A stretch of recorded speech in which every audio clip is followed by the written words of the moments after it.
जो आपने रखा कि कैंसर के विषय पर मैं आपसे कुछ बात करूँ। लगभग कितना घंटा, कितना देर समय? 6 घंटा। तो आज ज्यादा समय नहीं है कि ज्यादा बीमारियों पर आपसे सब बात कर पाऊंगा। कैंसर के ऊपर केवल बात करूंगा आपसे विषय।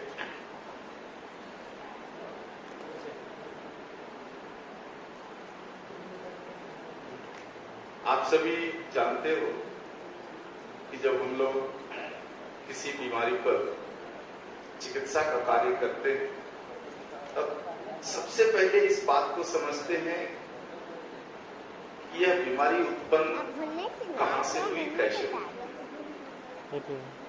इसके बाद इसके निवारण की बात करते हैं।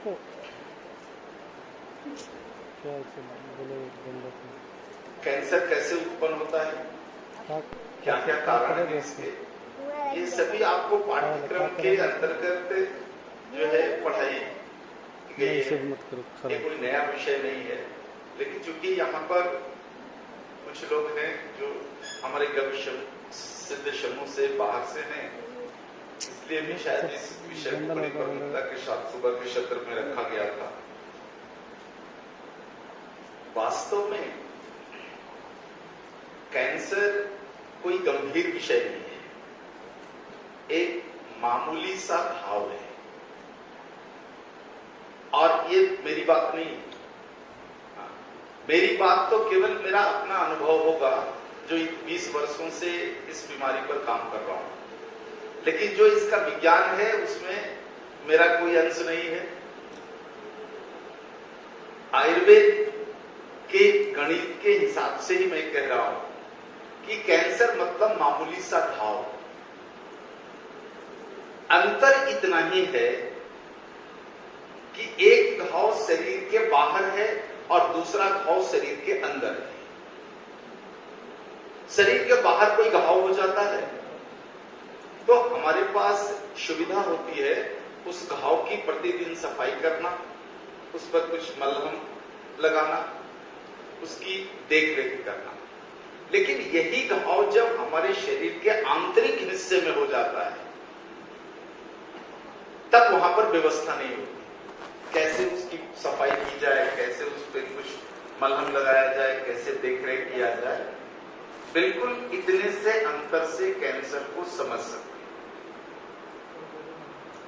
दूसरी एक बात कि कैंसर के बारे में जो प्रचारित है वह पूर्ण सत्य नहीं है। देखो, मैं किसी भी एडिक्शन का प्रमोशन नहीं करता हूं, मैं स्वयं एडिक्शन का विरुद्ध व्यक्ति हूं, किसी भी तरह के एडिक्शन से मना करता हूं। जैसे लिखा होता है तंबाकू का सेवन कैंसर कारक है, इसका उपयोग ना करें,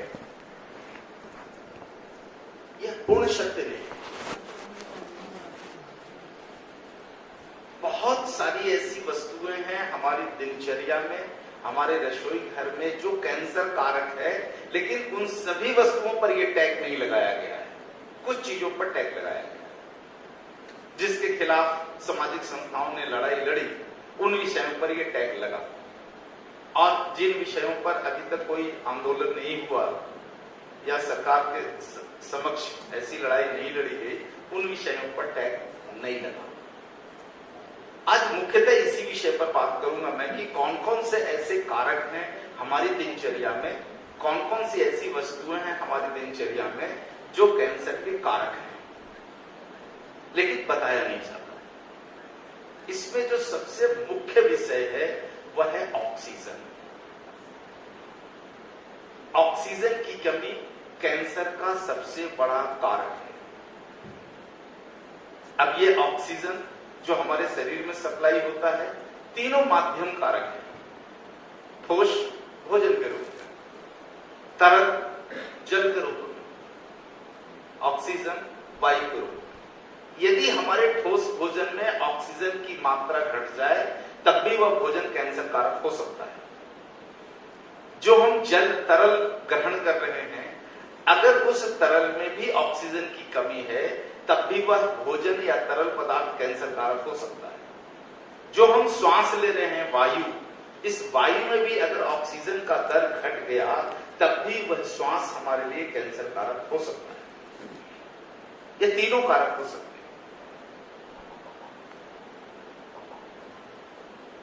जब भी हमारे शरीर में ऑक्सीजन घटेगा, तो इसका जो विपरीत गैस है कार्बन, वो हमारे शरीर में बढ़ेगा।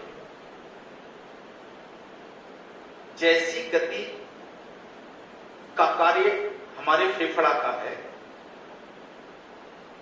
हमारे शरीर के संपूर्ण सेल्स की गति भी ऐसी ही है। हम श्वास लेते, श्वास में ऑक्सीजन है, कुछ कार्बन है, नाइट्रोजन से, और भी कुछ गैसेज हो सकते हैं।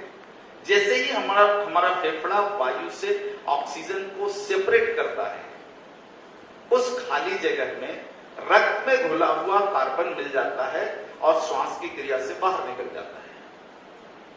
अर्थात हम जितना ज्यादा श्वास के माध्यम से, जो एक लिमिटेशन है, लिमिट है, उस लिमिट के अंदर जितना ज्यादा हम ऑक्सीजन अपने शरीर को देंगे, श्वास के माध्यम से, भोजन के माध्यम से, जल के माध्यम से, उतना ही ज्यादा तीनों ठोस, जल और गैसीय अवस्था वाला कार्बन बाहर निकलेगा। यदि हमारे भोजन में ऑक्सीजन घट जाए, जो हम जल ग्रहण कर रहे हैं, तरल पदार्थ उसमें घट जाए, वायु में घट जाए, तो शरीर इन तीनों का उत्सर्जन नहीं करेगा। शरीर में ठोस कार्बन भी है, उसको भी बाहर निकालना है, तरल कार्बन भी है, उसको भी बाहर निकालना है, और गैसीय अवस्था में कार्बन है, उसको भी बाहर निकालना है, सभी को बाहर निकालना है। जब हम कार्य करते हैं तो हमारे शरीर में रक्त की गति बढ़ती है। रक्त की गति बढ़ने से, ट्रैवलिंग करने से, जो हमारे शरीर में कई तरह के जो मल हैं, मलों के बारे में आपको बताया भी है, और पिछले साल का पंचमहा सम्मेलन के बुलेटिन में भी उस लेख को स्थान दिया है। शायद आप लोगों ने पढ़ा या नहीं पढ़ा होगा, पढ़ लेना उसमें कि हमारे शरीर में कितने तरह के मल हैं और इन मल का उत्सर्जन किस प्रकार से होता है। तो मलों के उत्सर्जन से ये सारी चीजें निकलती है तीनों अवस्था में। अगर ये अवरुद्ध हो जाता है और कार्बन हमारे शरीर में फंस जाता है और कहीं एक स्थान पर इकट्ठा होकर सामूहिक रूप से रह जाता है, तब वहां के सेल्स गलने लग जाते हैं, और सेल्स के समूह के गलने के कारण जो स्थिति पैदा होती है वही कैंसर है। और ये स्थिति शरीर के बाहर भी हो सकता है और अंदर भी हो सकता है, कहीं भी हो सकता है। लेकिन जब बाहर होता है तब उसे नियमित रूप से जो है सफाई कर लेते हैं, उसमें कुछ तेल लगा लेते हैं या कुछ घरेलू औषधि कर लेते हैं, उपचार कर लेते हैं, और सारे डेड सेल्स धुल करके निकलते जाते हैं और नया नया सेल्स बन करके ठीक हो जाता है। लेकिन यही अगर अंदर हो जाए, कहीं गुर्दे में हो जाए, आमाशय में हो जाए, या आंतों में हो जाए, यकृत में हो जाए, इन आंतरिक अंगों में यदि हो जाए, तो क्या करोगे? वहां कौन सफाई करने वाला है? उसको कैसे हटाएंगे? तो ये जो स्थिति है, इसी स्थिति को कैंसर हम कह सकते हैं। अब इस कैंसर के बहुत सारे प्रकार हो सकते हैं, क्योंकि हमारे शरीर में बहुत तरह के सिस्टम है। एक है हड्डी है, शरीर की हड्डियां हैं, हड्डियों में ऐसी सड़न हो सकती है। हमारे शरीर में मांसपेशियां हैं, मांसपेशियों में ऐसी स्थिति उत्पन्न हो सकती है। रक्त में भी हो सकता है ऐसी स्थिति। तो हमारे शरीर के किसी भी अंग में हो सकती ऐसी स्थिति बन सकती है।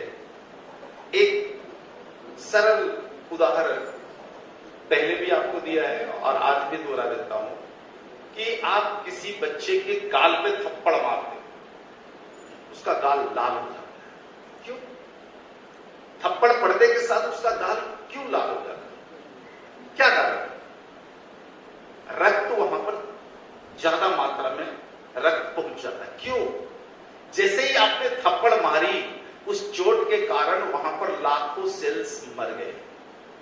इस मरे हुए सेल्स को तुरंत एक क्षण भी नहीं लगता, रक्त इन डेड सेल्स को वहां से उठा लेता है और उठा करके उसका अंतिम संस्कार के लिए लिवर में डंप कर देता है। खाली हो गया, रिक्त जगह हो गया।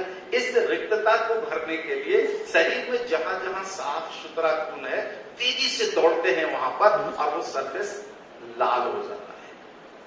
कल्पना करो कि आपने एक बच्चे को थप्पड़ लगाई, सेल्स वहां के मर गए, किसी कारण से वह डेड सेल्स वहीं पड़ा रह गया, रक्त ने उठाने से मना कर दिया। एक कारण हो सकता है, शरीर में उतना रक्त नहीं है, उसने कहा भैया डेड सेल्स को उठा के ले जाने के लिए मेरे पास नहीं है, मैं खुद ही करूं, छोड़ दिया वहां पर।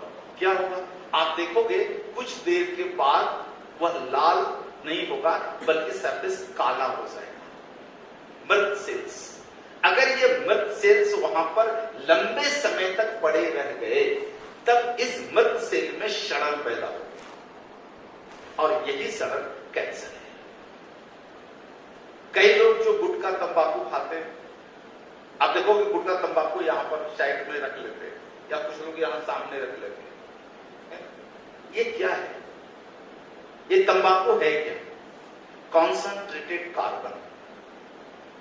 तो जब यहां पर कॉन्संट्रेटेड कार्बन बार बार आप रखते हो, दिन में 4 बार 5 बार रखोगे आप, तो सेल्स का जीवन कैसे चलता है? ऑक्सीजन से चलता है।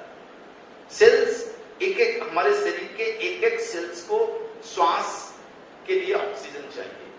अंततः जो हम ऑक्सीजन पीते हैं वह हमें फेफड़े की जरूरत नहीं है, हृदय की भी जरूरत नहीं है, वो सेल्स की जरूरत है। फेफड़ा और हृदय केवल ये दोनों सप्लायर हैं, सप्लाई करते हैं, इनकी अपनी कोई जरूरत नहीं होती। जरूरत हमारे शरीर के एक सेल्स को ऑक्सीजन की जरूरत है।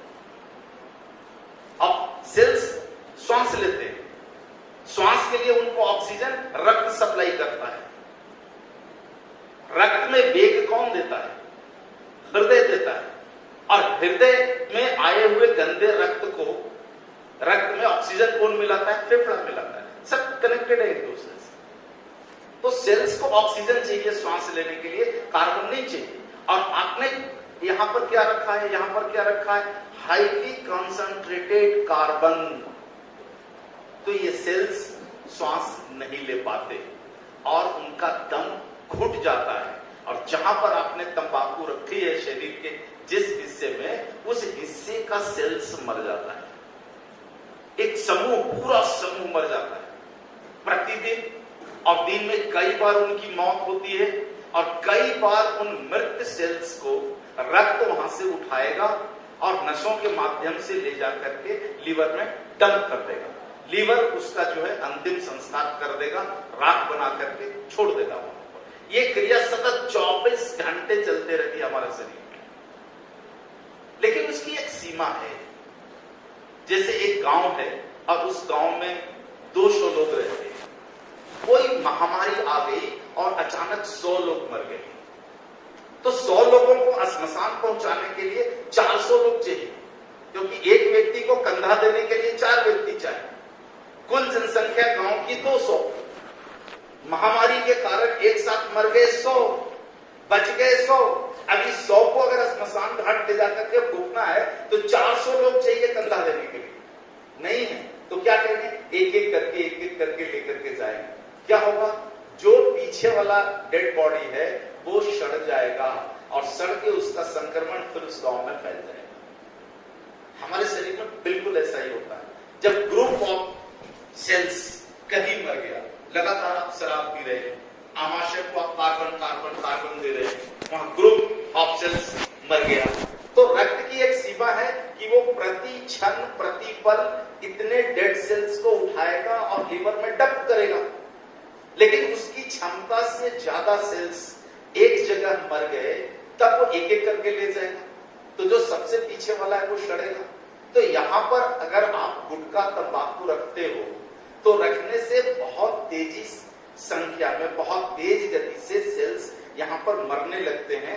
रक्त उठाने की कोशिश करता है, ले जाता है, 1 साल 2 साल 3 साल तक वो उठाएगा, डंप करेगा और अंत में एक स्थिति आ जाती है तब बस अब कंधा देना नहीं होता।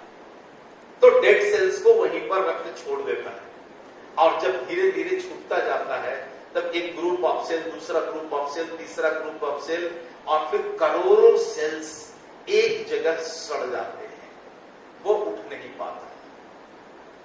और यही जो मृत सेल्स है, डेड सेल्स है, वो जब घाव बनता है, इसी घाव को कहते हैं कैंसर। अब इसमें देखो केवल गुटखा की भूमिका नहीं है, यह तो एक उदाहरण था। जैसे शराब, हाईली कॉन्सेंट्रेटेड कार्बन शराब आपने पिया है, तो शराब सबसे पहले कहां जाएगा? आमाशय में जाएगा। तो आपके आमाशय में हो सकता है एब्डोमेन कैंसर हो सकता है, उसका प्रभाव हो सकता है छोटी आंत में हो जाए, उसका प्रभाव हो सकता है बड़ी आंत में हो जाए, छोटी आंत गल जाए, आपका बड़ी आंत गल जाए, कहीं भी हो सकता है। और किसी भी तरह से आपके डाइजेस्टिव सिस्टम ने इससे निपट लिया, तो अंत में मरा हुआ सेल्स कहां जा रहा है? लीवर। तो हो सकता है कि लीवर भी उससे सड़ जाए। लीवर की भी एक क्षमता है अंतिम संस्कार की। किसी भी श्मशान घाट की एक क्षमता है कि वहां पर 4 मुर्दे को एक साथ जलाया जा सकता है। अचानक वहां पर 100 मुर्दे आ गए, कैसे निपटेगा वहां? यही होता है। हमारे यकृत की एक क्षमता है कि वो प्रतिपल इतने डेड सेल्स का अंतिम संस्कार करेगा, और जब उससे ज्यादा संख्या में डेड सेल्स वहां पर आ रहे हैं, तब वह मृत डेड सेल बिना संस्कार के वहां पर पड़ा रहेगा, और वह जो है वो यकृत को सड़ा देगा। That's called the liver psoriasis, liver cancer. तो ये चीजें शरीर में कहीं भी घटित हो सकती है, और किसी भी चीज के कारण हो सकता है। आप बहुत ज्यादा हाईली पेस्टिसाइड खाना खा रहे हो, आप बहुत ज्यादा कीटनाशक अनाज खा रहे हैं, आप ऐसे अनाज खा रहे हैं जिनके फसल बनने में बहुत ज्यादा कीटनाशक का प्रयोग किया गया है। हो सकता है कीटनाशक का प्रयोग नहीं है, लेकिन ऐसे बहुत सारे जहरीले पदार्थ मिट्टी में डाले गए हैं। आजकल किसान तो देखो नासमझी के कारण कर रहे हैं, लेकिन जो बनाने वाले हैं वो तो सब अपने आप को उच्च कोटि का वैज्ञानिक मानते हैं। सबसे जो मेहनत का काम होता है खेतों में, जिसमें सबसे ज्यादा लेबर एक्सपेंडिचर होता है, वो होता है मिट्टी से घास को निकालने की क्रिया, कोड़ा करना। सब्जी आप लगाते हो, हर 15 दिन में कोड़ा करना पड़ता है। आप धान की खेती करते हैं, पारंपरिक खेती करते हैं, कम से कम 2 बार घास निकालने का उसमें से खर्च होता है। ये सबसे बड़ा एक्सपेंडिचर है, क्योंकि जब तक इन घासों को आप निकालेंगे नहीं, तब तक जिस पौधे के लिए आपने खेती की है उस पौधे का ग्रोथ नहीं होगा, वो न्यूट्रिशन शेयर हो जाता है वहां। तो कुछ घास तो ऐसे हैं जो न्यूट्रिशन शेयर करके मेन प्लांट्स को फायदा पहुंचाते हैं, कुछ नुकसान पहुंचाते हैं। इसलिए सबसे बड़ा जो एक्सपेंडिचर है वो ये है, जो जरूरत का घास नहीं है इसको निकालने की क्रिया। तो इस क्रिया में जो खर्चा होता है, इसको बचाने के लिए बाजार में एक केमिकल है कि आप खेती करने के पहले खेत में उस केमिकल को डाल दो, सारा घास मर जाएगा केमिकल से, और वो बरसों तक उस भूमि पर घास नहीं उगेगा। ये सबसे खतरनाक केमिकल है। मैं नाम भी नहीं बताना चाहता, क्योंकि आपको उसका नाम भी नहीं जानना चाहिए। तो ऐसे जो खतरनाक जहर मिट्टी में जो डाले जा रहे हैं, और उसके ऊपर जो फसल आ रही है, ऐसे फसल के अंदर जो केमिकल्स है, रासायनिक केमिकल का अर्थ क्या? बहुत हाईली कॉन्सेंट्रेटेड कार्बन। तो ऐसी चीजें हैं जो हम पेस्टिसाइड डालते हैं, कीटनाशक जो पौधे में हम जो छिड़क रहे हैं, वो क्या है? सबसे पहले पुष्प आने के पहले, फूल लगने के पहले छिड़काव होता है, ताकि फूल को ये जो कीड़े खा नहीं जाए। फूल खिला हुआ है, उस फूल के अंदर आपने जो है डाला, उसके पराग के अंदर गया, यही फूल धीरे धीरे बंद हुआ, और बंद होकर के फल में कन्वर्ट हुआ। जहर कहां है? अंदर। ऐसे फल को या सब्जियों को आप 1000 बार पानी में धो लो, वो बाहर नहीं निकल सकता, क्योंकि वो अंदर है। पुष्प के समय डाला गया है, वो अंदर बंद हो गया है। आप लाख कोशिश कर लो, गौमूत्र में धो लो, तब भी वो नहीं निकलने वाला है। तो ऐसे जब हम फल सब्जियां जब हम खाते हैं, तब वो भोजन के माध्यम से भी कार्बन हमारे शरीर में जाता है, और जब इसकी अधिकता बढ़ जाती है, तब वो कहीं भी जाकर के ग्रुप ऑफ सेल्स को सड़ा सकता है। और इतना ज्यादा ग्रुप ऑफ सेल्स सड़ गया कि रक्त की क्षमता से बाहर है, तो शरीर में कहीं भी कैंसर हो सकता है। ये तो देखो कारण है। अब इसके निवारण पर चलते हैं। तो ये सारे कारण में आप देखोगे एक कॉमन चीज है कि कार्बन हमारे शरीर में बढ़ा, ठोस रूप में बढ़ा, तरल रूप में बढ़ा, गैसीय अवस्था में बढ़ा, लेकिन बढ़ा कार्बन ही। कार्बन क्यों बढ़ा? क्योंकि पर्याप्त मात्रा में शरीर को ऑक्सीजन नहीं मिला है। तो समाधान आपके पास है कि आप शरीर को पर्याप्त मात्रा में ऑक्सीजन बढ़ा दो, बढ़ा हुआ ऑक्सीजन कार्बन को बाहर निकालेगा। अब धीरे धीरे जैसे जैसे कार्बन बाहर निकलेगा वैसे वैसे जो आंतरिक अंगों में जो क्षरण है वो धीरे धीरे जो है वहां पर नए सेल्स बनने लग जाए और खत्म हो जाए। अब यहां पर दो स्थितियां पैदा होती है। एक स्थिति होती है कि जो सड़ा हुआ हिस्सा है इनर ऑर्गन्स का वो बाहर निकले कैसे। तो यदि वह हमारे पाचन तंत्र के अंदर कहीं जाकर के सड़ा है तो वह तो या तो वोमिटिंग से निकल सकता है, जैसे एब्डोमेन तक का जो कैंसर है वो वोमिटिंग होकर के निकलता है। लेकिन जब आंत और आंत के आगे वाली स्थिति में जब ऐसा कहीं कुछ है, ग्रुप ऑफ सेल्स मरा है वहां पर, तब उसको निकलने के लिए मल और मूत्र ही रास्ता है। लेकिन यदि आमाशय के बाहर कुछ ऐसा हुआ है जहां से उसको हम डाइवर्ट नहीं कर सकते, आमाशय के बाहर हुआ है, अब वो कहां से निकलेगा? बिल्कुल कहीं नहीं निकल सकता है। तो ऐसी स्थिति में आप कोई भी औषध दो, जो कैंसर के जीवाणु है वो तो खत्म हो जाएंगे, लेकिन उसका अवशेष पड़ा हुआ रह जाएगा। और जब भी ऐसी अवस्था आती है तो ऐसी अवस्था में सर्जरी के अलावा कोई रास्ता नहीं। सर्जरी देखो बेकार की चीज नहीं है, आवश्यक है, लेकिन अनावश्यक सर्जरी कर देना ये गलत है। सर्जरी आवश्यक है, इसलिए प्रकृति ने भारत में सुश्रुत जी को भेजा। तो बिल्कुल कैंसर में कीजिए, बिल्कुल हम 100% गारंटी देते हैं सर्जरी नहीं होगा, कभी ऐसी बात नहीं करना। आंत के बाहर अगर कुछ ऐसी गांठ बन गई, कुछ अर्बुद बन गया और आपने औषधि दी, वो ठीक भी हो गया, लेकिन उसका अवशेष वो कहां से निकलेगा? न तो वोमिटिंग से निकल सकता है और न ही मोशन से निकल सकता है। आप ऐसी स्थिति में क्या करोगे? ऑपरेट करके ही उसको बाहर निकालना पड़ेगा सड़े हुए से। तो ऐसी स्थिति कैंसर में आने की पूरी संभावना रहती है, इसलिए हमें सर्जरी से बिल्कुल डिनाई नहीं करना चाहिए। लेकिन हमारा काम क्या है? जो डेड सेल्स हैं, जो सड़ा हुआ है, उसको पंचगव्य के माध्यम से उसको खत्म कर देना। यहां तक हम काम कर सकते हैं। इसलिए कैंसर में ऐसी स्थितियां कई बार बन जाती है और सभी स्थिति में किसी भी प्रकार के कैंसर में आपके पास जो सूत्र है वो ये है कि ऑक्सीजन की मात्रा को बढ़ा देना। भोजन के माध्यम से बढ़ा दो आप, तो आपको क्या करना पड़ेगा? प्राकृतिक भोजन देना पड़ेगा। कैंसर का मरीज है, सबसे पहले उसका खान पान बदलो आप, सबसे पहले भोजन परिवर्तन करो। बाजार का रासायनिक भोजन बिल्कुल बंद करो। किसी भी मशीन से फिल्टर किया हुआ पानी उसको पहले बंद करो। उसको ग्राउंड वाटर में लेकर के आओ। भूमिगत पानी की जांच थोड़ी सी कर लो, हैवी मेटल्स वगैरह, कुछ केमिकल्स वगैरह नहीं होना चाहिए, उसका पीएच वगैरह बिल्कुल ठीक है, तो ग्राउंड वाटर को उसको लेकर के आइए। तो पानी उसका बदलिए, भोजन बदलिए और अंत में उसके श्वास को बदलिए। आप देखिए कि मरीज कहां है, किस शहर में रह रहा है, जिस एनवायरमेंट में रह रहा है वहां ऑक्सीजन कितना % वायु में है ये देख लो आप। उसको कम से कम 17-18% से ऊपर वाले भूगोल में लेकर के आए, उसका स्थान परिवर्तन कीजिए। अगर वो शहर में रह रहा है तो निश्चित रूप से भारत में जितने भी शहर हैं, metro, second metro, third metro तक के जितने भी शहर हैं, स्टेट कैपिटल्स जितने भी हैं, कहीं भी 15% से ज्यादा ऑक्सीजन नहीं है।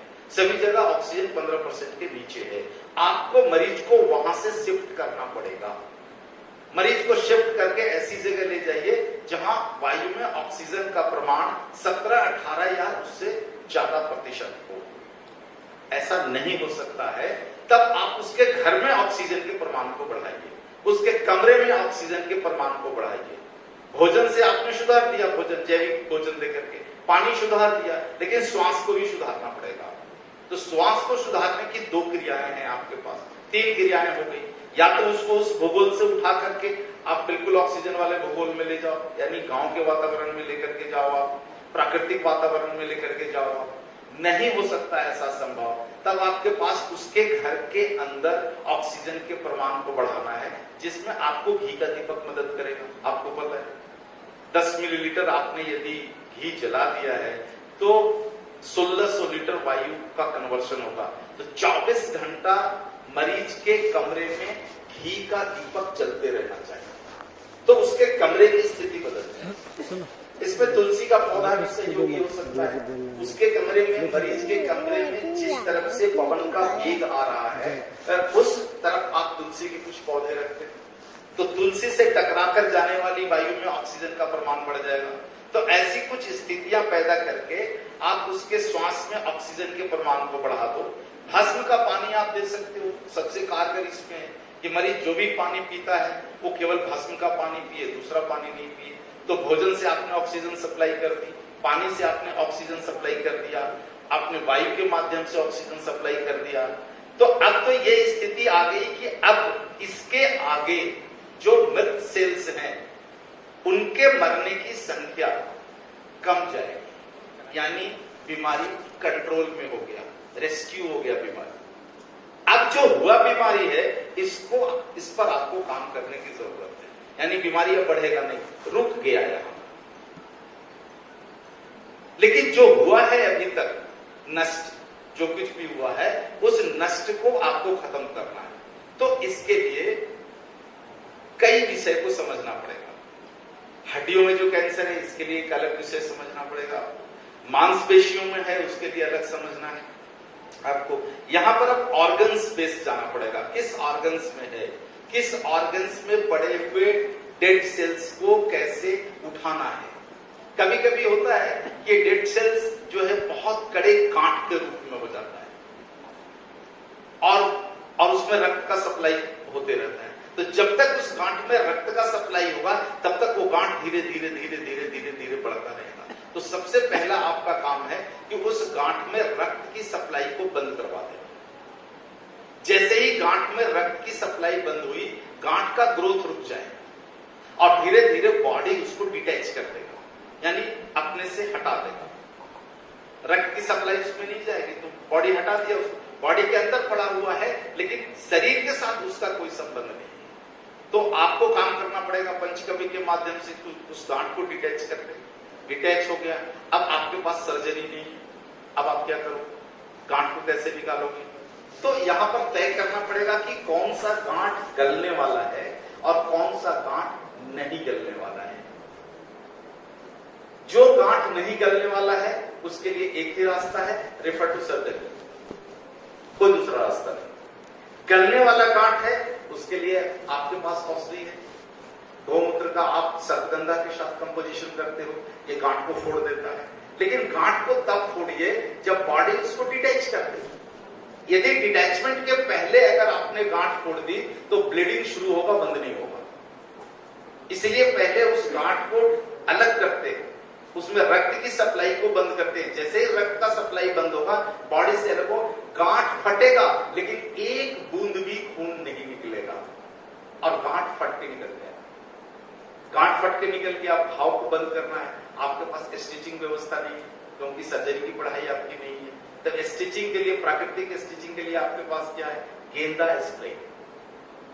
गेंदा नीम के कंपोजिशन का स्प्रे है जो नई कोशिकाओं को बनाने में मदद करता है और बहुत तेज गति से बनाता है। आप स्प्रे शुरू कर दीजिए, स्प्रे शुरू कीजिए, उसकी सफाई आप गौमूत्र नीम स्प्रे से कीजिए।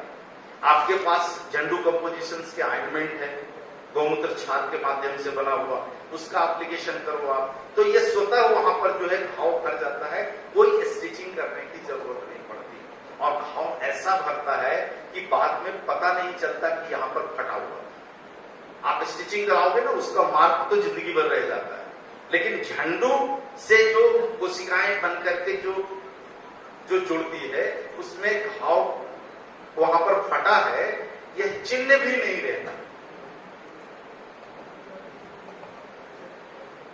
अब यदि हड्डियों में हो गया है उसके लिए आपके पास अलग है, सदाबहार का कंपोजिशन है आपके पास, इसमें रक्त की क्षमता को बढ़ाना पड़ता है, क्योंकि डेड सेल्स को उठाएगा कौन? रक्त। तो रक्त की क्षमता को बढ़ाने के लिए आपके पास कंचनाल कंपोजिशन है। रस की तीव्रता को बढ़ाना है, उसके लिए आपके पास क्या है? पुनर्नवा कंपोजिशन है आपके पास। तो ये कुछ चीजें हैं जो कॉमन है। इसके बाद फिर हम तय करते हैं कि किस क्षेत्र में, कफ के क्षेत्र में हुआ है कि पित्त के क्षेत्र में हुआ है या वात के क्षेत्र में हुआ है। तो तीनों क्षेत्र के हिसाब से फिर गोमूत्र कंपोजिशन पर हम विचार करते हैं कि क्या हमें देना है। तो यह जो बीमारी है कैंसर, इसमें बिल्कुल एक फार्मूला अगर दे दें कि आप ये आप दे दो ठीक हो जाएगा, ऐसा नहीं होता है। इस पर एक समग्र रूप से हमें विचार करना पड़ता है, किस कारण से हुआ है, किस अंग में हुआ है, और गांठ है या मांस के रूप में है, मेद के रूप में है या मज्जा के रूप में है या रक्त में है। तो रक्त में है तब आपको इन सारी चीजों पर काम नहीं करना है, केवल रक्त पर काम करना है। तो रक्त की शुद्धता के लिए आपके पास क्या है? कंचनाल कंपोजिशन है। और उसको बाहर निकालने के लिए आपके पास क्या है? पुनर्नवा कंपोजिशन है। तो केवल ये दो कंपोजिशन चला तो रक्त कैंसर खत्म होता है। यही चीजें अगर ब्रेन के अंदर है तो ब्रेन में क्या है? बहुत सूक्ष्म शिराएं हैं, बहुत सूक्ष्म शिराएं हैं। तो कौन सा क्षेत्र है? कफ का क्षेत्र है। तो कफ के क्षेत्र के शमन के लिए आपके पास क्या है? तुलसी कंपोजिशन से। तब वहां पर आपको कंचनाल, पुनर्नवा और तुलसी तीनों देना पड़ेगा, अब तब जाकर के। तो ये जो पूरी प्रक्रिया है कैंसर पर काम करने की, इसमें लंबा समय लगता है, 1 साल लग जाता है, लेकिन यह ठीक होता है। इसी में तीव्र गति लाने के लिए हम लोगों ने सेल थेरेपी के साथ इसका इंटीग्रेशन करा है। तो सेल थेरेपी के साथ इंटीग्रेशन करने के बाद देखा कि जो बीमारियां ठीक होने में 1-1 साल लगती थी, वो 4 महीना में ठीक हो। तो ऐसे रिजल्ट आने के बाद ही फिर हमने इंटीग्रेशन का कोर्स शुरू किया कि आप इसको इंटीग्रेशन कर लो। तो इंटीग्रेशन करने में रिजल्ट जो है वो बहुत तेजी के साथ मिल जाता है। अब जो सबसे बड़ी जो समस्या आती है हम सभी गवेषकों के सामने, कि मरीज 4th स्टेज में आता है। 1st स्टेज में आ जाए तो कोई मुश्किल ही नहीं, 90 दिन में खत्म होता है सारा कुछ। 2nd स्टेज तक आ जाए तब भी कोई मुश्किल नहीं होता है। 3rd स्टेज में थोड़ा कुछ मुश्किल होता है, और 4th स्टेज तो बहुत मुश्किल है। वहां भी हमें 100% रिजल्ट नहीं मिलते। तो जब ये 3rd और 4th स्टेज के मरीज जब आते हैं, तब हमें सबसे पहले उसके भोजन व्यवस्था पर ध्यान देना चाहिए। कौन कौन से ऐसे भोजन हैं जिनके कारण कैंसर के जीवाणु तेजी के साथ बढ़ते हैं, और कौन कौन सा ऐसा भोजन है जो कैंसर के जीवाणुओं को भोजन नहीं देता है। यदि आपने भोजन का सिलेक्शन सही किया है, कैंसर के जीवाणुओं को यदि भोजन नहीं मिल रहा है, तब भूख से तड़प कर ये जीवाणु शरीर के अंदर स्वतः मर जाए। और यदि आपने उस समय ऐसा भोजन दे दिया जिससे कैंसर के जीवाणुओं को बल मिल जाए, तब वो और तेजी से बढ़ेंगे और फिर मरीज को अंत में मरना ही है। 4th स्टेज वाले को अंत में मरना ही है, लेकिन उसको लंबा भी आप जीवन को नहीं खींच सकते हो। तो यहाँ पर भोजन का सिलेक्शन बहुत ही महत्वपूर्ण है। विशेषकर 2nd स्टेज के बाद के कैंसर में आप जितना ध्यान औषधि पर देते हो, उससे ज्यादा ध्यान आपको भोजन पर देना है। तो हमने पाया है कि कौन कौन से भोजन हैं जो कैंसर के जीवाणुओं के लिए स्वादिष्ट हैं। तब उसमें सबसे पहला है खट्टी वस्तुएं। खट्टी वस्तुएं यदि आप खाओगे तो कैंसर के जीवाणु बड़ी तेजी के साथ बढ़ेंगे, क्योंकि उनके लिए ये स्वादिष्ट भोजन है। तो खट्टा भोजन 100% बंद कर दीजिए। इसके बाद तीखा भोजन दूसरा स्वादिष्ट वस्तु है कैंसर के जीवाणुओं के लिए, तो तीखा वस्तु पूरी तरह से बंद कर दो। तीसरा है मीठी वस्तु। मीठी वस्तु अगर वो खाया तो जीवाणु बढ़ेंगे, मरीज नहीं बचेगा। तो खट्टा, मीठा और तीखा पूर्णतः बंद हो जाएगा। और बंद होगा चिकनाई। कोई भी चिकनी वस्तु चिकना वस्तु, यहां तक कि गाय का घी भी उन जीवाणुओं को बढ़ने में मदद करेगा। तो आपको घी भी बंद कर देना है, कोई भी चिकनी वस्तु बंद कर देना है, चिकनाई बिल्कुल नहीं देना है। अब देखो, खट्टा बंद हो गया, मीठा बंद हो गया, तीखा बंद हो गया, चिकनाई बंद हो गया, तो निश्चित रूप से मरीज का वजन गिरेगा। जैसे ही मरीज इस पथ्य पर आया, उसका वजन गिरना शुरू हो जाएगा, और वजन गिरना शुरू हुआ तो मरीज डरेगा। तो आपको ये पथ्य शुरू करने से पहले ही मरीज को आपको ये ज्ञान दे देना है कि देखिए, आपके भोजन में ये 4 चीजें बंद हो रही है, खट्टा, मीठा, तीखा और चिकनाई, और इसके कारण आपके शरीर का वजन गिरेगा। आप मानसिक रूप से तैयारी करके रखो, लेकिन शरीर का बल नहीं गिरेगा, कमजोरी नहीं होगी, केवल मेद गिरेगा, कमजोरी बिल्कुल नहीं होगी। यदि वजन गिरने के साथ कमजोरी बढ़ती है तब आप रिपोर्ट करें, और अगर वजन गिरने के साथ कमजोरी नहीं गिरती है, कमजोरी नहीं बढ़ती है, तो आपको रिपोर्ट करने की जरूरत नहीं है। ये मरीज को पहले ही आप सिखा पढ़ा दो, ताकि मरीज मानसिक रूप से तैयार हो जाए। जी मैं 60 किलो का था, 55 किलो का हो गया, कोई बात नहीं है, लेकिन मैं पहले भी 2 किलोमीटर चलता था और अब तो 2.5 किलोमीटर चलता हूं, इसका मतलब कोई शक नहीं है। तो इस पथ पर उसको लंबे समय तक रखिए।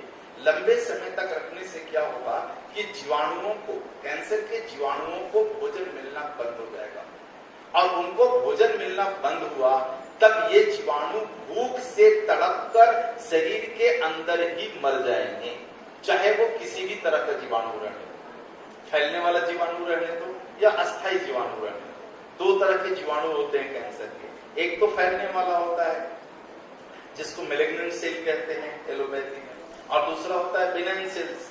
एलोपैथी के हिसाब से हमारे लिए तो सब धन बराबर है, सब जीवाणु बराबर है, दोनों जीवाणुओं की एक जैसी चिकित्सा होती है, लेकिन मॉडर्न साइंस में ये 2 तरह के होते हैं। मैलिग्नेंट सेल्स होता है, आपने छेड़ दिया तो फैल जाएगा। बिनाइन होता है, आप छेड़छाड़ करो, वो अपनी जगह छोड़ करके कहीं नहीं जाता है।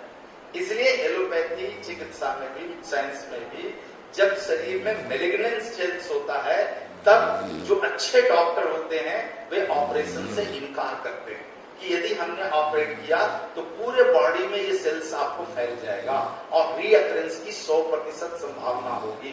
तो ऑपरेशन तभी होता है जब बिनाइन सेल्स हो उनके यहाँ, लेकिन हमारे यहाँ तो ऑपरेशन ऑपरेट करने का कोई काम नहीं है। इसलिए मैलिग्नेंट सेल हो या बिनाइन सेल्स हो, दोनों के लिए एक ही तरह का काम करना है। चिंता की कोई बात यहाँ पर हमारे पंचगव्य सिस्टम में करने की जरूरत नहीं है। तो ये 4 चीजें पथ्य स्ट्रिक्टली आप फॉलो करो। अब इसमें मरीज आपसे आर्ग्यूमेंट करेगा कि डॉक्टर साहब ये खट्टा, मीठा, तीखा, चिकनाई, तेल सब बंद कर दिया, क्या खाएंगे? आपने तो सारा खाना ही बंद कर दिया है। अब ये आर्ग्यूमेंट करेगा, तब आपके पास ऑप्शन है कि यदि तुम्हें खट्टा खाने का मन है तो आंवला खा सकते हो, क्योंकि आंवला खट्टा होते हुए भी कैंसर के जीवाणु उसको पसंद नहीं करते, तो आंवले की खटाई दे सकते हो आप। फिर कहेगा जी तीखा खाने का मन करता है, एक दिन की तो छूट दे दो, तब आपके पास एक ऑप्शन है काली मिर्च, पेपर। ये तीखा होते हुए भी जीवाणुओं को पसंद नहीं, तो आप उसको ऑप्शन के रूप में काली मिर्च दे सकते हो, काली मिर्च खा लो। अब वो थोड़ा चिकनाई चटपटा खाने को मांगेगा, यहां पर कोई रास्ता नहीं, बिल्कुल रास्ता नहीं। मीठा मांगेगा, कोई रास्ता नहीं है आपके पास, आपको बंद करना ही पड़ेगा। तो ये सारा कुछ जब मरीज बंद कर देगा तो एक तरफ जीवाणु धीरे धीरे कम होने लगेंगे और आपका टास्क एक ही रहेगा कि जो पहले से डेड सेल्स पड़ा हुआ है उसको पंचगव्य के माध्यम से उठाना और लिवर में डंप करा देना। अब लिवर का काम है लिवर की ताकत बढ़ाते रहो, उसका संस्कार करके राख करके खत्म करके वहां पर फिनिश ओवर कर देना। तो ये चीजें हैं, इतना कुछ लगाने के बाद ही आप कैंसर पर काम कर सकते हो। इसलिए देखो कैंसर की बीमारी में आपको पढ़ाया कि कैंसर की बीमारी को 100% आंकते हुए आप मरीज को बताइए कि जो पंचगव्य की औषधियां हम दे रहे हैं वह आपकी बीमारी के 40% हिस्से पे ही काम करने वाला है। और 40% हिस्सा आपके भोजन व्यवस्था पर निर्भर करता है, 80%, और 20% हिस्सा आपके चरित्र और आचरण पर निर्भर करता है। अगर वो चरित्र से ठीक नहीं है, आचरण से ठीक नहीं है, आप 100% उसकी बीमारी बिल्कुल नहीं ठीक कर सकते हो, चाहे दुनिया का कोई अमृत ला करके दे। इसलिए इसको 3 खंडों में तोड़ा। 40% औषधि का हिस्सा जो आपके कंट्रोल में है। अब कितना कंट्रोल में है? देने भर कंट्रोल में है, लेने का कंट्रोल तो मरीज के पास है। भोजन का हिस्सा 40%, आपके हाथ में कुछ भी नहीं। कुल मिला के मरीज या मरीज के परिवार को ये काम करना है। और मरीज का जो आचरण और चरित्र है उससे आपका दूर तक संबंध नहीं है। तो आपकी भूमिका होती है कितनी? उस 40% हिस्सा का 20% हिस्सा। 40% हिस्सा औषधि का है कि आपको सटीक औषधि देनी, लेकिन उस आपने दे तो दिया, लेकिन ले रहा है ठीक से क्या, समय पर ले रहा है क्या, ये किसके हाथ में? मरीज के हाथ में है। यानी आपके हाथ में उसकी बीमारी के निवारण का केवल 20% हिस्सा है, लेकिन 100% गारंटी वो आपसे मांगेगा। गारंटी ठीक हो जाएगा ना? अभी तक 3-4 साल जो भोगता है दूसरे थेरेपियों में, वहां उसकी जुबान तो नहीं खुली होगी, लेकिन आपसे वो 100 आर्गुमेंट करेगा कि ठीक हो जाऊंगा ना, गारंटी है ना। तो मैं आपसे विनम्रता पूर्वक कहता हूं, कभी गारंटी मत देना, क्योंकि आपके हाथ में मात्र 20% है। 80% तो मरीज के खुद के हाथ में है, तो 20% मेरे हाथ में, और मैं कैसे गारंटी दे दूं? तो कभी भी अपना माल बेचने के लालच में, अपना नाम बढ़ाने के लालच में कभी ये गलती मत करना गारंटी देने का। आपके हाथ में मात्र 20% है। उच्च क्वालिटी का पंचगव्य बनाकर दे देना, उसकी भोजन व्यवस्था पर गाइडलाइन दे देना, ये आपके हाथ में। शेष सारा कुछ मरीज और उसके परिवार के हाथ में। तो इतना सारा काम यदि आप कैंसर पर करोगे, संभल के करोगे, तो बिल्कुल कैंसर कुछ नहीं, एक मामूली सा घाव है। केवल उसका स्थान ऐसा है जहां उस घाव की आप सफाई नहीं कर सकते, देख रेख नहीं कर सकते, इसलिए ऐसा घाव एक दिन गंभीर रूप धारण कर लेता है। तो ये तो कॉमन बातें थी कैंसर के ऊपर। और इसमें एक बात और आपको समझ लेना चाहिए कि जब किसी को महसूस होता है कि जी मुझे कोई गांठ हो गई है और डॉक्टर के यहाँ जाना चाहिए, तो सबसे पहले वो एलोपैथी डॉक्टर के पास भागेगा। वो इतना हमारे भारतीयों के जिन्न में बस गया है ये सारा सिस्टम कि पहले आदमी वही भागता है और वहां भागेगा। और अगर डॉक्टर को संदेह हो गया तो सबसे पहला स्टेप डॉक्टर का होता है बायोप्सी।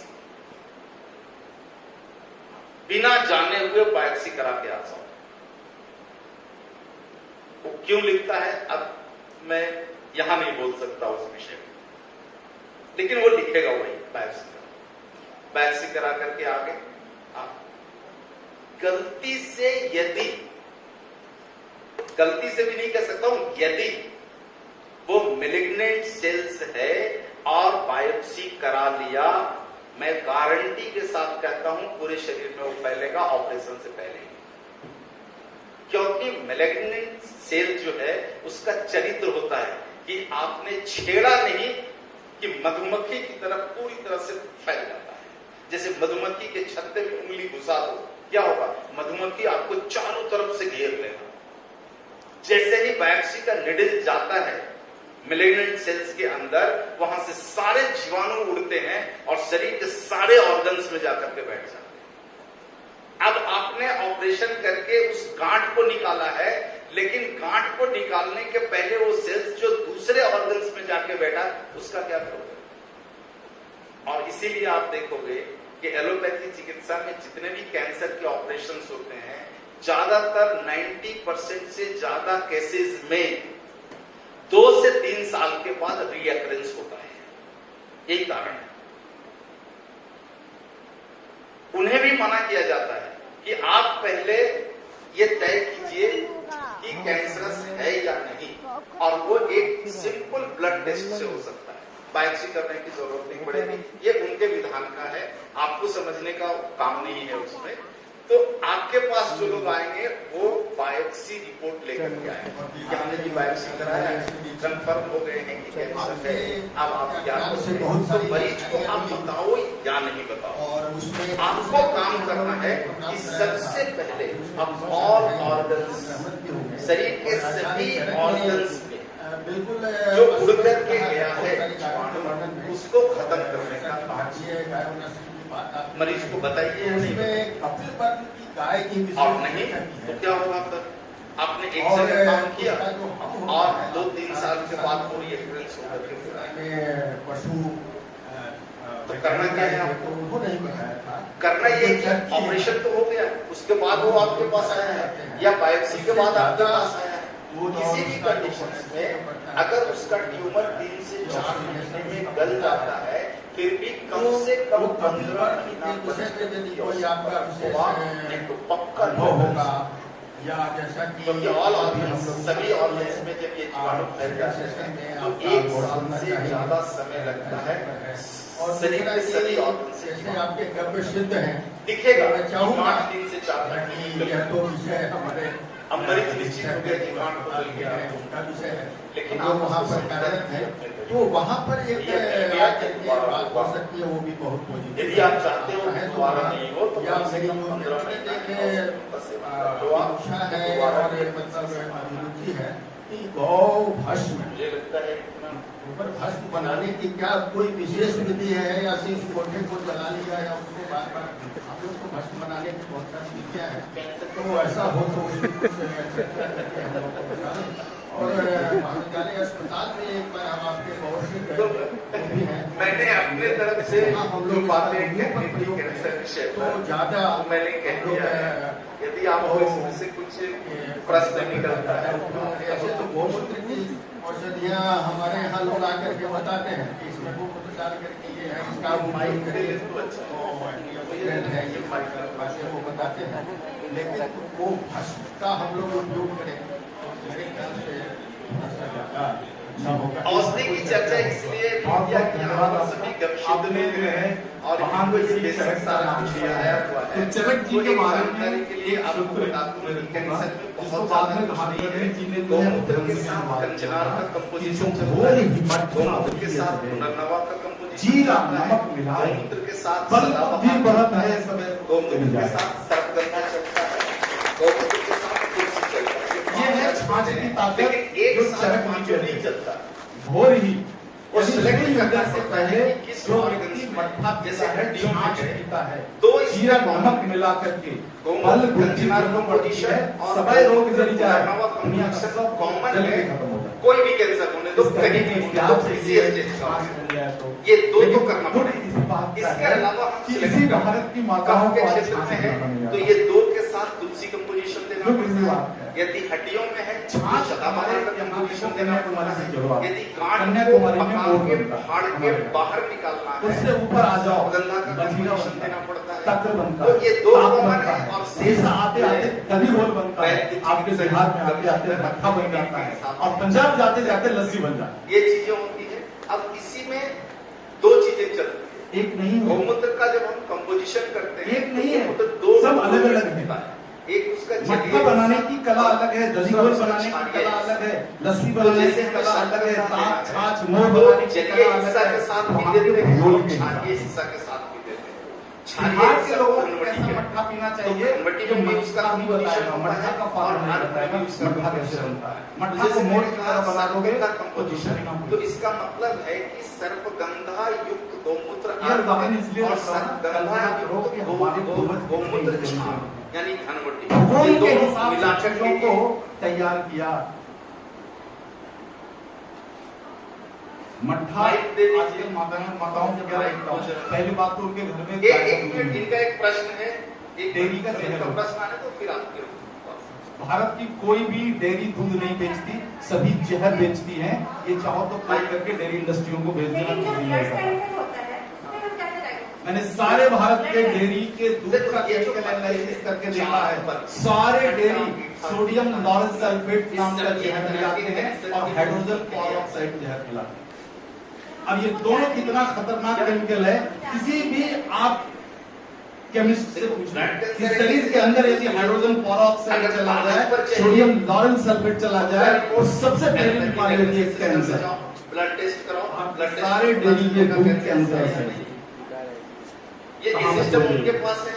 और पहली बात तो दूध आने वाला रिपोर्ट नहीं चाहिए, दूध आ भी गया तो बनाने का क्या है, कि छाली को काट करके हमारी माताएं जमा करते रहती है, और 1 महीना जब जमा हो जाए ना, तब मंथन की क्रिया करती है, कुछ नहीं बचता उससे, ना तो आपको घृत मिलता है, और ना उससे छाछ मिलता है, ना उससे मक्खन मिलता है।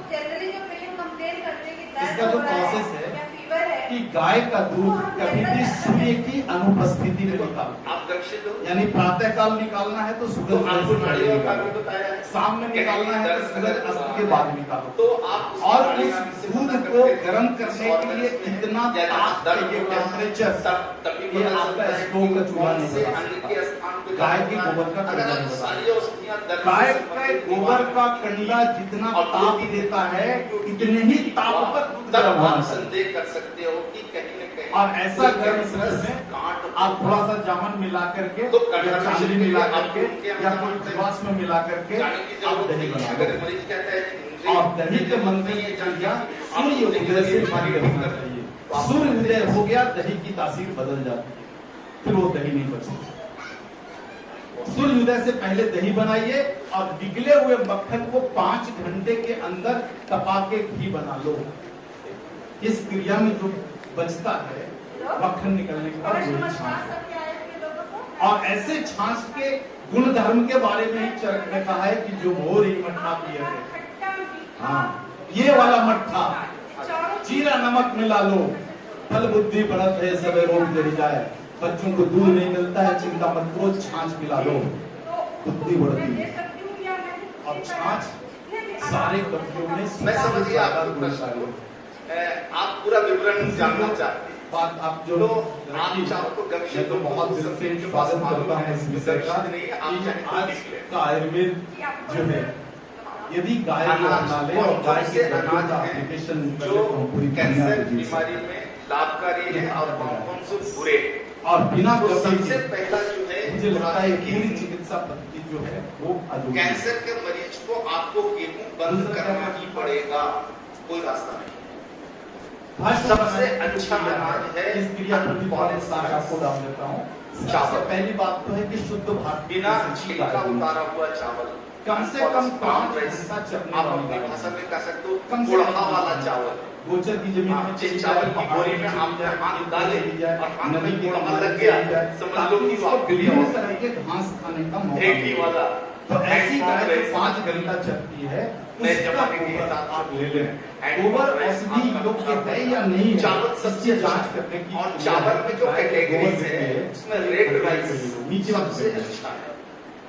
एक हथेली में और दूसरी हथेली कम कार्बन वाला भोजन, यदि गोबर चिपक गया भोजन तवे पर वो औषधीय गुण वाला, तवे के ऊपर पकता या नॉन स्टिक हो या यदि औषधीय गुण वाला या किसी भी चीज में है, कभी तवा पर पका हुआ भोजन में कार्बन गोबर के हाथ से ले लो, इस हाथ से उलट तो तवा पर पका हुआ समझ भोजन लो आपको नहीं औषधीय गोबर है। डायरेक्ट आग में पकाया हुआ आप भोजन आपको नहीं देना। जैसे आपके यहाँ बनता है जमीन पर नहीं जाना, लिट्टी सीधा आग पर पकता है तो कैंसर कम हो जाएगा। अब केवल मात्र चौथाई पहली बात तो गेहूं ही नहीं मिलाना है आपको।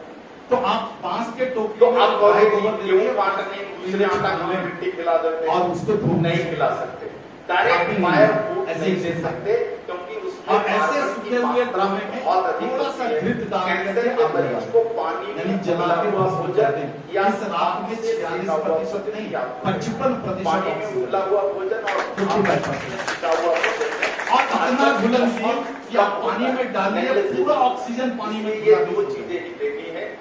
और नीचे देना नहीं है, कहीं भी उसको भोजन पकाने में जिस मरीज को यहाँ आपका जो चिकित्सा का उपयोग आप चाहें तो मरीजों का परीक्षण करके देख लें। जिस मरीज का ऑक्सीजन लेवल गिर गया है, उनको केवल इस किस्म का पानी पिलाकर परीक्षण दे सकते हो। अधिक दाल से के कटे नहीं आता उनका तो दाल में आप केवल 2 तरह के दाल कैंसर के मरीज को आप दे सकते हैं। एक मूंग, हरा मूंग, हरा पीला मूंग नहीं, हरा ले लें। और देखिए ये तो हमारे जो सबसे ज्यादा आपके यहाँ होता है सेवारत होते हैं कि आप आपूर्ति का दान खिलाकर पानी उबाल करके और या यहाँ आग में पका एक करके नहीं या कितने फिर घर सिद्ध हैं जो आप सेवा उनका दान देने के लिए खिलाइए। तैयार हो। केवल 2 दान आलू कितने लोग तैयार हो सकते हो आप सब्जियों में आ जाइए और आप चाहे तो निःशुल्क सेवाएं दे सकते हैं, हरे रंग क्योंकि इनका संकट डार्क है ग्रीन वेजिटेबल्स और धान को संकट के साथ के फल सब खिला सकते हैं। इसके अलावा सभी हरे रंग की साग खिला सकते हैं। अब मुझे आप चाहें तो यहाँ के प्रबंधन समिति है उससे आप एक बात कर सकते हैं जो आपके पास जो क्रिटिकल हरे रंग का साग लगता है कि इसको टैकल नहीं कर सकते आयुर्वेद से गहरे हरे रंग का डब्बियों का परीक्षण कर कि मॉडर्न साइंस के हिसाब से उसका पैरामीटर नोट करते जाइए एक साथ और उसके ऊपर एक रिसर्च पेपर बनाइए।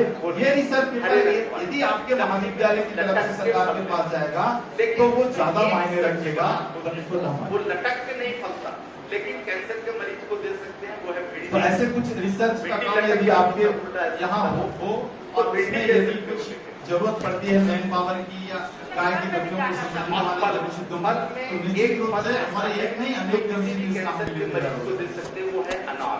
तो यदि कुछ प्रश्न है तो आप रखें।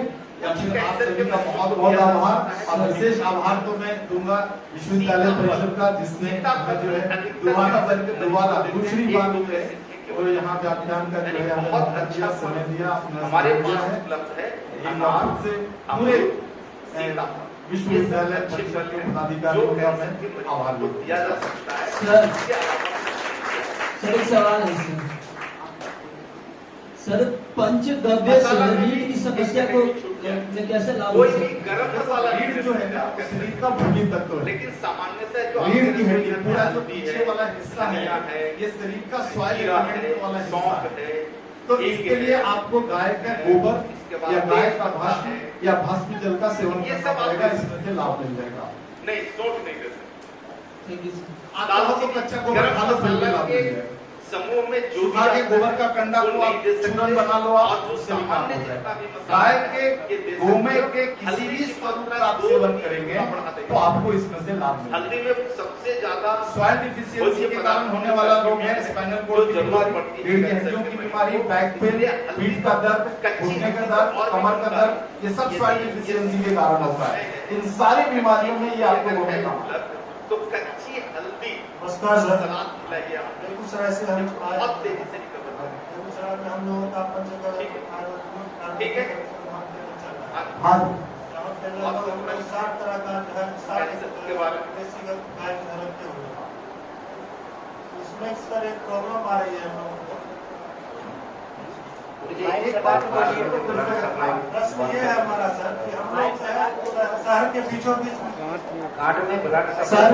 बीच में अपना जो है सेंटर खोले हुए अभी हम लोगों के 5 साल देसी नस्ल की गाय जो है वो रखा है, लोग फायदा भी हो रहा है, लोग जुड़ भी रहे हैं, मगर हम क्या दो तरह का सतगंधा है आपके बीचों पास, बीच है और बहुत जाते गाय होगी एक है जैसे मौका लगाया आने का आयुर्वेदिक कॉलेज से जुड़ने के लिए गए तो वहाँ पे डायरेक्ट यही बात पूछा गया कि आपके पास प्रूफ क्या है कि आप जो है ये आप गांठ से देखो, ठीक गांठ से ब्लड नहीं तो हम निकलता जो है उसमें से गांठ तो अंदर होता है, बाहर नहीं होता।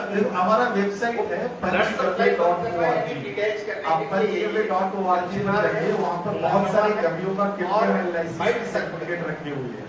आप करवा करके उन्हें आपके पास उस पर कोई हमारा कॉपीराइट नहीं है, कोई भी एक है काम के लिए आप नीति पर काम करते हैं और दूसरा है गांठ वाला। तो पहला स्टेज में आपको चलाना है नीति वाला, तो ये तीनों मिलकर के 3-4 महीने में गांठ में ब्लड सप्लाई बंद कर देंगे। ब्लड सप्लाई बंद हुआ, गांठ बॉडी से अलग हो गया, अंदर ही है लेकिन कोशिकाएं बिल्कुल उससे हट गई है, उसमें ब्लड सप्लाई बंद हुआ है। ये सारे चीज आप जो है सभी लोगों के लिए बहुत ही महत्वपूर्ण है। सेकंड बात जो क्वालिटी जो वो उसको पका करके फोड़ेगा, बहुत सारे गाय का भारत में तस्करी हो रहा है, लेगा केवल काट जा रहा है और अच्छा दल इसमें कुछ कार्य कर रहे हैं, लेकिन मास लेवल पर सरकार की कोई घोषणा ऐसे नहीं होती है। इस तरह से गरम चीजें नहीं दे सकते, इस तरह से मादक पदार्थ पहली बात पता नहीं कहाँ से आप नए सब मैंने कभी कहा क्या कि गरम चीजें नहीं खाना, उस तरह से गरम मसाला को भी तो बचना गरम मसाला बोला है, गरम चीजें नहीं बोला है। और मांस में जाती है। अरे गरम मसाला और गरम इसी चीज बात तक नहीं है क्या? हमारा कल पर जाके हल्दी बनाया है, देखा है। हल्दी को आप उसके कैसे लिए भी आप लोग को काम नेचुरल करना कर्क्यूमिन है। आप चाहो सलाद के आपका रूप में प्रश्न खा लो, बिल्कुल आप सही चाहो है। पानी में उबाल के ले लो, आप बिल्कुल चाहो ऐसा ही गोमूत्र हो रहा में है। उबाल कर ले लो। ये जो हमारा आप कैसे भी ले लो, शरीर में जाएगा, उसका कर्क्यूमिन काम करेगा। का जो नेटवर्क है वो हम कोशिश कर रहे हैं हम लोग की गाय की उपयोगिता को बढ़ाते हैं। कैंसर के मरीज को आप क्या दे रहे हो? यदि गाय उपयोगी हो गई छाछ दे रहे हो तो जिंदा गाय अगर प्रतिदिन 500 रुपए देती है और गरम तो कोई भी व्यक्ति उसको कटने के लिए लौटा है। मांट को फोड़ना गाय है, आज इसीलिए कत्ल हो रही है पड़ेगा। क्योंकि गाय जब तक की शरीर उपयोगिता हमने नहीं की हटेगा है। कैसे? गाय की उपयोगिता यदि हमने औषध में कर दिया, कृषि क्षेत्र में कर दिया, गुरुकुलों में कर दिया, ऐसे विविध जगह कर दिया और लोगों को अगर ये पता चल गया कि जिंदा गाय हमें प्रतिदिन 5000 रुपया दे सकती है, बताओ किसी की हिम्मत करेगा उस गाय को काटने की? तो हम लोगों का प्रयास यही है कि जीवन के सभी आयामों में गाय को लाभकारी उपयोगी बनाने की दिशा में काम करो, क्षेत्र का है। अगर उसका बाहुओं बल से तो हम 70 साल से गाय को बचाने की कोशिश कर रहे हैं, लेकिन क्या बचा पाए हम? 1947 के बाद लगभग 150 प्रजातियां पूरी तरह से नष्ट हो गई भारत की। अब वो प्रजातियां है नहीं, इसलिए हमारा विचार हुआ कि वो एक वर्ग अपना काम करता रहे और गाय की उपयोगिता पर अलग से काम होना ये चाहिए। जो सामान्य तो हमारा जो नेटवर्क है वो गाय की उपयोगिता पर काम करता है, इसलिए उस विषय पर और राजनीतिक विषय पर मैं कुछ बोल नहीं सकता। जरूरत नहीं है, बना सकते हैं, अर्थ नहीं बनाते। गौमूत्र में हल्दी का काढ़ा मिलाते हैं। जब मरीज थर्ड स्टेज से ऊपर का होता है तो इन सब के अलावा उसको एक काढ़ा देते हैं जिसमें गौमूत्र और हल्दी का कंपोजिशन होता है। उसको डिस्टिल नहीं करते, हल्दी वो अपने पूरे शरीर जाना चाहिए, इसलिए इसका कंपोजिशन भी आपको दिखवाया गया। आप 200 एक हफ्ते का अगर आप बना रहे हो तो 500 मिलीलीटर गोमूत्र लो। हाँ, आप गोमूत्र सारे करते हैं ना, तो 500 मिलीलीटर में 100 ग्राम कच्ची हल्दी डालो। यदि कच्ची हल्दी की सूखा हल्दी है तो 50 ग्राम और उसको धीमी आंच पे उबालिए।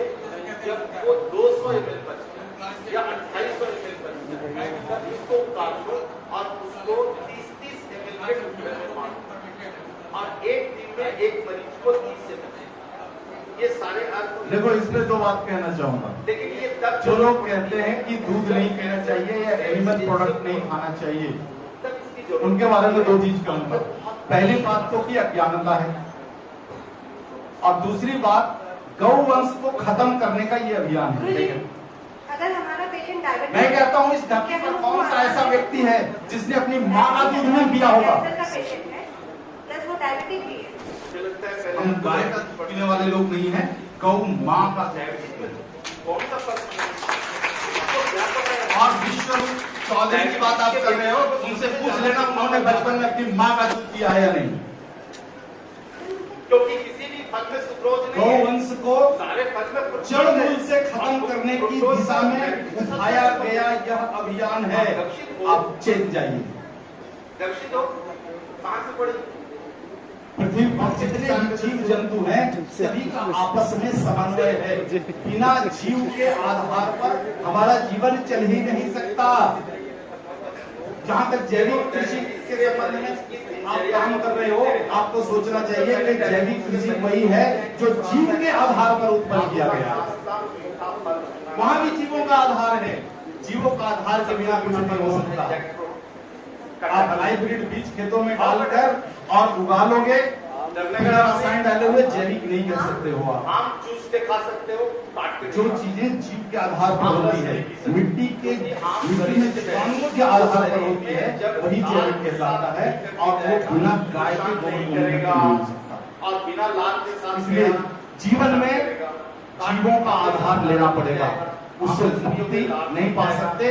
जो लोग ऐसी बात करते हैं या तो उन्हें अज्ञानता है या गौवंश को खत्म करने की दिशा में खड़ा किया गया एक अभियान। हेलो गुरुजी प्रणाम, मैं पटना से पूनम देवी बोल रही हूँ। मुझे लंग्स कैंसर 20 साल से लगातार लंग्स में नदी के कैंसर सांस है, के पानी गिरता कैंसर है है, और मेरा उस वजन अवस्था भी में नहीं क्या बढ़ता करना होगा? है। मेरा ये हमेशा सांस भी नहीं बढ़ा बढ़ता, इसके लिए मैं क्या करूँ मुझे पता नहीं है। ब्लड आप से लगा कुछ होगा, बताइए। बताया कि ये आपका पूरा चिकित्सा का विषय है, लेकिन फिर भी अलग से कुछ बातें मैं आपके सामने रखूंगा। नाक से पानी बह रहा है 1 साल से, इसका मतलब क्या? शरीर में जल की मात्रा बढ़ गई है, नाक से ओवरफ्लो हो रहा है। अलग अलग दवाई एक गिलास है, गिलास के ऊपर टोटी खोल दो आप, बूंद बूंद पानी गिर रहा है, गिलास भर जाएगा, क्या होगा? ओवरफ्लो होगा। इस ओवरफ्लो के लिए क्या करना है? 2 उपाय है। नीचे से आग दे दो, पानी वाष्प बनकर तो उड़ जाएगा, या नल बंद कर दो। आपके शरीर से नाक से पानी गिर रहा है, मतलब शरीर में जो जल की मात्रा 68% होना चाहिए था, वो मात्रा बढ़ गई है। सप्लाई बंद करो, यानी पानी का शुद्धिकरण करो। जल दोष की बीमारी है, अग्नि दो। तो गाय के पास अग्नि कहां पर है? घृत अग्नि है। आप रात को सोते समय अपने दोनों नाक के छेद में गुनगुना गाय का घृत 2-2 बूंद डालकर सोइए। चाहो तो किसी भी कंप्यूटर का नाम नंबर नोट कर लेना, 3 महीने के बाद बता देना आपका ओवरफ्लो बंद हुआ है या नहीं। बिल्कुल सरल काम है। गुरुजी प्रणाम। गुरुजी मैं अमित तिवारी छपड़ा बिहार से। मैं अमित छपड़ा से हूँ। गुरुजी ये जो विश्वरूप राय चौधरी के बारे में जो बंधु बताए हैं वो निहायत ही गलत शब्द है। उन्होंने स्पष्ट शब्द कहा था एक बार कि जो देसी गाय के शरण में है वो कभी भी मेरे शरण में नहीं है। बिल्कुल बहुत सुंदर बात है। दूसरी बात, वो जो कभी पे जो भी स्पीच किए स्टेटमेंट किए वो अपने भारत के 100 में से 98 व्यक्ति को पता नहीं है गाय है गाय कौन सी गाँव को गाय समझ नहीं है। इसलिए उस मोटो को लेके उन्होंने स्पष्ट कर दिया कि आप ये क्या बोलते हैं दूध दही और छाछ मक्खन से आप अलग हो जाएंगे। उनका ये मकसद नहीं था। देखो भाई, एक बात है ना कि आपने अलग कर दिया, सामान्य व्यक्ति तो सबसे अलग हो जाएगा। आपको स्टेटमेंट में स्पष्ट कहना चाहिए कि भारतीय नस्ल की गाय का दूध, दही, घी, मक्खन, गोमूत्र अमृत है और दूसरी का जहर है। स्पष्ट कहना चाहिए। चलो तो ये कंफ्यूजन नहीं रहेगा समाज के सामने। लेकिन जब आप अधूरी बात करोगे तो कंफ्यूजन तो होगा। इस विषय पे अपने वीरेंद्र भाई जोगाबसी जो बात किए थे उनसे तो स्पष्ट किए थे कि नहीं जो देसी गाय के शरण में रहेगा वो मेरे पास आएगा नहीं। लेकिन सोशल मीडिया में जिस तरह से ये बातें आती है कि नहीं पीना चाहिए, वहीं पर सोशल मीडिया में उनके तरफ से ये भी आना चाहिए कि ये मेरा जो वक्तव्य है, जो स्टेटमेंट है, वो काऊ के लिए है, गाय के लिए नहीं है। शायद ये कमी रही है उनमें और इसी के कारण ऐसे प्रश्न उठते हैं।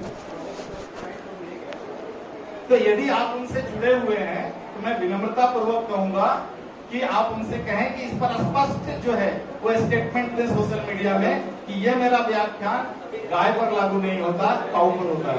हम हमारे सम्मेलन के अंतिम पड़ाव पर आ चुके हैं। तो यहाँ पे की विशेष विधि है, बहुत 16 एक्चुअली अच्छा काम कर रहे हैं। बहुत डिफिकल्ट था। अब 16 नहीं, लेकिन मूल चीजें कहूंगा कि शुद्ध भारतीय नस्ल की गाय हो, गाय की अवस्था 3 साल से अधिक हो, वो 5 घंटे कम से कम चरने वाली गाय हो। अगर गाभन गाय है तो उसका गर्भ 7.5 महीना से कम का हो। यदि बच्चा दे दी है तो शुरू का पहला महीना हो। और गाय का जो मूत्र है उसकी का कलेक्ट किया जाए जब वो बीमार नहीं हो, और चंद्रमा का फेस देखा जाए, अमावस्या नहीं हो, एकादशी 11वां दिन नहीं हो, उसका किसी भी ग्रहण का दिन नहीं हो। ऐसे 16 नियम है। अब इन 16 नियमों का पालन करते हुए गोमूत्र का कलेक्शन करके पीना चाहिए, तब वो और ये सारी चीजें जो है कमीशन को पता है और उसी आधार पर ये गोमूत्र का कलेक्शन करके पूरी अवस्था की तरफ से ऐसे सिख भाई और बहनों को पुरस्कार दिया जा रहा है जो कि मतलब गोमूत्र बहुत सालों से बिक्री हो रहा है, बाजार में भी है, लेकिन उसका अच्छा परिणाम नहीं आ रहा है क्योंकि वो शास्त्र के आधार पर नहीं हो रहा है। आप भाई और बहनों तालियों से इनकी स्वागत है। आपको बहुत बहुत धन्यवाद। हम लोग के साथ शेयर की। मैं इसी महाविद्यालय में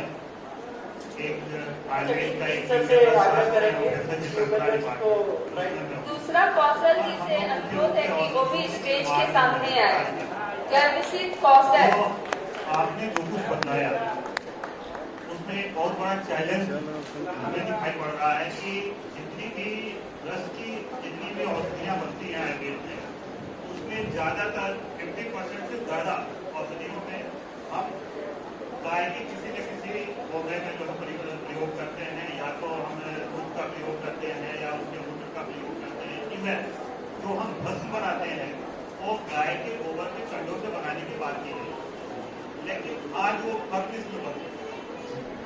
गौमूत्र की जगह हम जो गाय है उसके मूत्र को यूज कर रहे हैं, हम देसी गाय का गोमूत्र का यूज नहीं कर रहे हैं। दूध की जगह हम जो डेयरी प्रोडक्ट है, जो पैकेट में बंद दूध है, उसका उपयोग करके मेडिसिन बनाए। तो अब तो ये और अब ये रिसर्च का एक विषय भी निकल के आ रहा है। तो मान लीजिए कि हमारा विभाग अगर इस संबंध में कोई कार्य करना चाहता है, तो क्या देशी गाय का दूध, देशी गाय का मूत्र, जो कि रिसर्च वर्क के लिए आपके संस्था के माध्यम से हम लोगों को अवेलेबल हो पाएगा, कि हम दोनों में कंपैरेटिव स्टडी करते हैं। जो देशी गाय का दूध और गोमूत्र है उससे भैया को बोलेंगे स्टेज पे आए। तो हम पदार्थों का जो शोधन कर रहे हैं और जो यहाँ लोकली जो अवेलेबल है उसमें कर रहे हैं, दोनों के एनालिटिकल लेवल पर क्या डिफरेंस है, उसके माइक्रो लेवल पर क्या डिफरेंस है, उसके पार्टिकल साइज लेवल में क्या डिफरेंस आ रहा है, तो उसके लिए क्या उसकी उपलब्धता आपके माध्यम से हो पाएगी। बिल्कुल, यहाँ पर पटना में जो है गमशिद हैं अजीत भाई, पटना के ही निवासी हैं, और भी बहुत काफी गमशिद यहाँ पर होंगे, और इन सभी को कहूँगा आपसे संपर्क करें, और जो कुछ भी आपको बिल्कुल विशुद्ध रूप में चाहिए, यहाँ तक कि आपको किस प्रजाति का चाहिए। भारत में 100 प्रजातियां हैं गाय की, और हर गाय की प्रजाति का गौमूत्र, गोबर, ये सब का केमिकल इसलिए मैं थोड़ी गहराई में जाऊंगा। सबसे ज्यादा आज भारत में प्रचलित है गिर गाय। गिर गाय का जो दूध है वो कफ प्रधान है, तो जहां पर कफ संबंधित रोगों पर काम करने की जरूरत है, और वहां पर यदि गाय के दूध का एप्लीकेशन कर रहे हैं तो गिर गाय का दूध का एप्लीकेशन कीजिए, बेस्ट रिजल्ट होगा। उसी प्रकार से यहाँ आपको बिहार से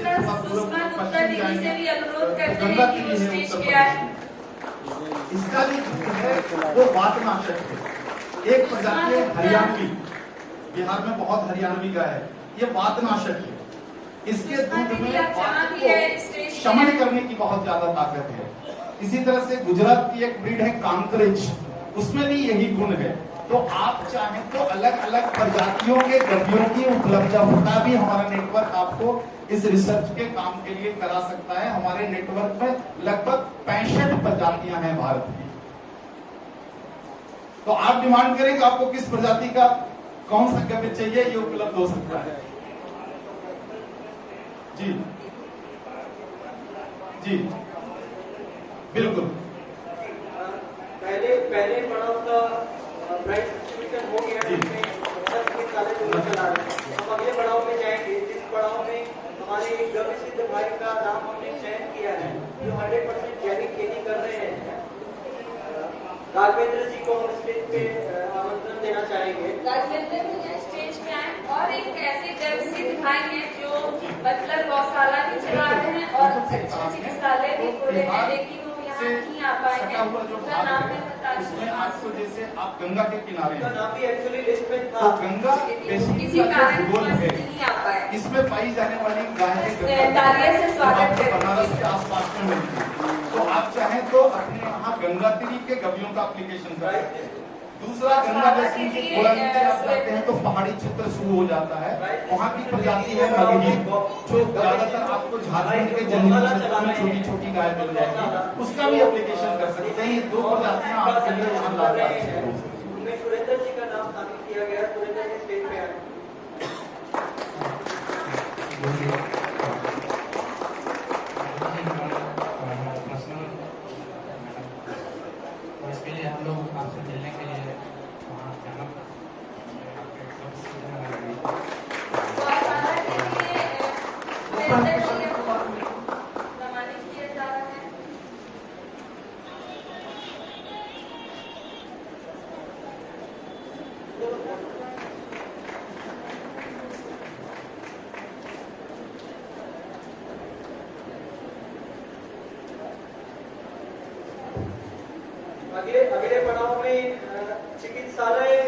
प्रबंधन जो कर रही है हमारी निकिरी का नाम शामिल किया गया है, जो जमशेदपुर में एक बहुत बड़ा चिकित्सालय चला रहे हैं, जहाँ कोरोना वॉरियर्स ने कोरोना काल में बहुत हेल्प किया।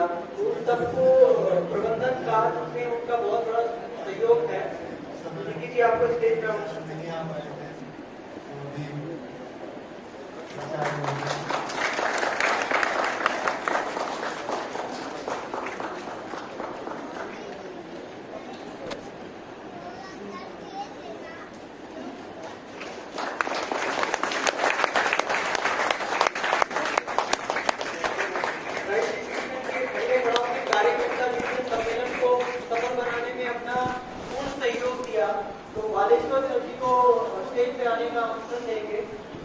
हमारे बीच माननीय प्राचार्य महोदय उपस्थित हैं और मैं विनम्रता पूर्वक आपसे अनुरोध करूंगा कि राय और पंचकर्ते का जो विषय है इसके ऊपर आपसे कुछ प्रकाश करना है।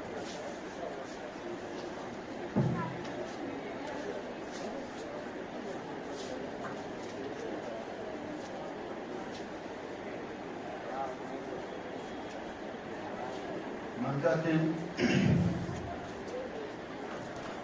Captain Siddharth Narden,